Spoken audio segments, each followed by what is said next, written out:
Mobwa Center for Disease Control na wabwatani wa Kisii and Nyamira Fellowship Foundation liko bagenderete ko basemya abantu igore chinchira aho chioko menya nabwo chinchira chioko egendereria anene asensemo yobo chenu mulikito kurose county ya Nairobi Innocent Onyango na robochirwa senchira yobo kirano Obo Mobwa Center for Disease Control na babwatani ba Kisii and Nyamira Fellowship Foundation batwalete umusangerekano bw'abamanyi ko rwalia imeyoro wango Africa asomo bugani bole sereni aiga Nairobi.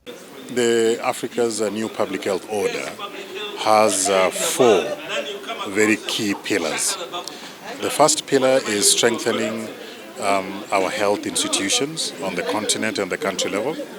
Second is building and strengthening our public health workforce. Third is strengthening our partnerships. And fourth is local manufacturing. Chingwana nigo chiakoletwe eliogo sigeta ababwenie kurubura ibobwenete na obobwenia asenjere wenete asoro wango Africa. Must have strong health institutions on the continent, at the continental level, at the regional level, and at the country level.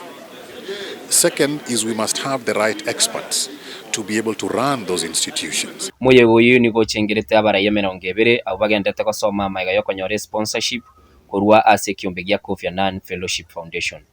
Amona bali banyorete libagali yokonyora masoma yuabene ngamo numusubati ito Dr. Jacqueline Musinya yabelia.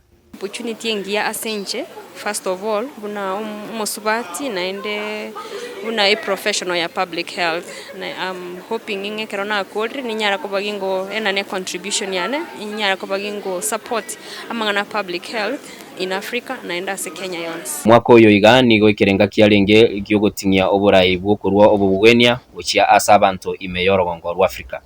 Ko report ya Ndizi TV ko Nairobi Elietaliane Innocent.